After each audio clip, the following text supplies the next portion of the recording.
Hi అందరికీ welcome to our channel. First time మా channel చూస్తున్న వాళ్ళైతే ఒక సబ్స్క్రైబ్ చేసుకోండి. వీడియో మొత్తం చూసిన తర్వాత నచ్చితే లైక్ కూడా చేసుకోండి. ఇంకా ఈరోజు అయితే మజ్జిగ చారుతో అయితే మేము ముందుకు వచ్చాను. ఇంట్లో 2 డేస్ లేకపోయే వరకు పెరుగైతే మిగిలిపోయింది. సో దాన్ని అయితే నేను మజ్జిగ చారుని అయితే ప్రిపేర్ చేస్తున్నాను.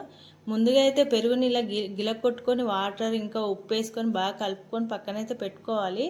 ఇంకా పోసు కోసం అయితే మనం ఒక ప్యాన్ పెట్టుకొని వేడైన తర్వాత ఆయిల్ వేసుకొని దాంట్లోనే పోసు దినుసులు కూడా వేసుకోవాలి. మనకు పోసు దినుసులతోటే మనకు టేస్ట్ అనేది వస్తుందండి. సో మీరు ఏ విధంగా చారు చేస్తారో నాకైతే కామెంట్ బాక్స్లో అయితే ఇవ్వండి. ఇంకా సన్నగా తరుముకున్న పచ్చిమిరపకాయలు వట్టిమిరపకాయలు కూడా వేసుకొని బాగా కలుపుకోవాలి. మిరపకాయలతో కూడా మనం చారులో నజ్జుకొని తింటుంటే చాలా బాగుంటుంది. ఇంకా కరివేపాకు అల్లం ముక్కలు కూడా మనం సన్నగా తరుముకొని వేసుకోవాలి. అల్లంతో ఫ్లేవర్ అయితే చాలా బాగా వస్తుంది మనకి.